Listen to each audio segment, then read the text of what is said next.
Imagine a goddess. Envision a queen. Her skin is dark. Her hair is black.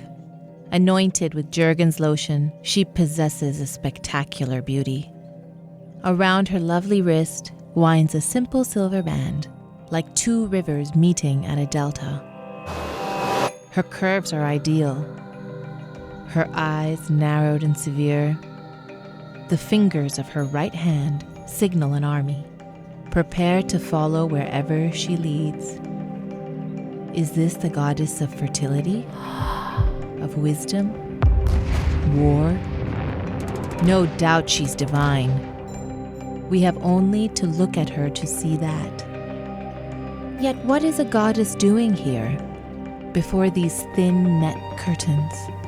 What relation can she possibly have to that cheap metal radiator, the chipped baseboards, the wonky plastic blinds? Where is her kingdom, her palace, her worshippers? Has there been some kind of mistake?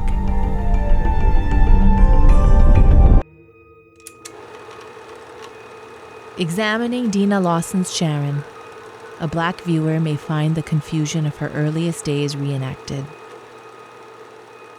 Before you'd heard of slavery and colonialism, of capitalism and subjection, of islands and mainlands, of cities and ghettos, when all you had to orient yourself was what was visually available to you.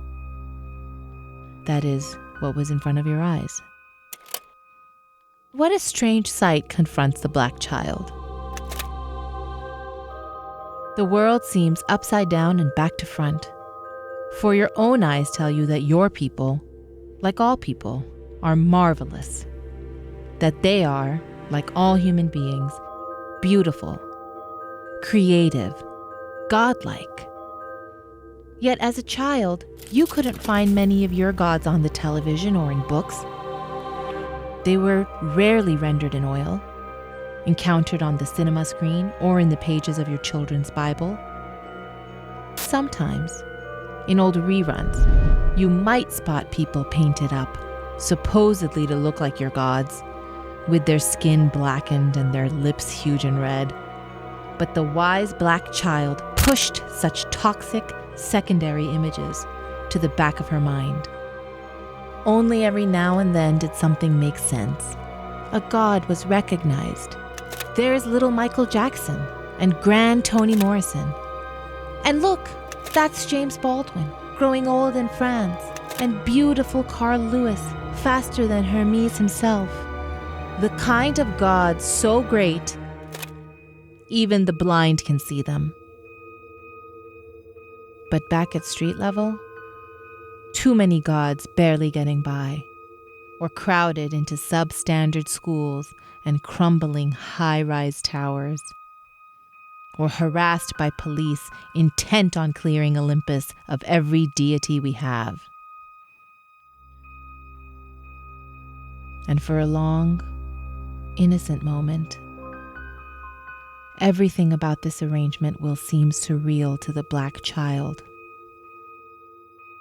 Distorted, like a message that has somehow been garbled in the delivery. Then language arrives, and with language history, and with history, the fall.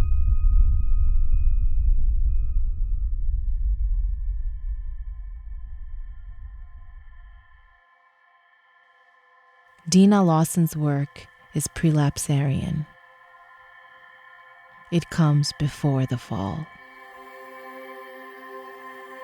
Her people seem to occupy a higher plane, a kingdom of restored glory, in which diaspora gods can be found wherever you look.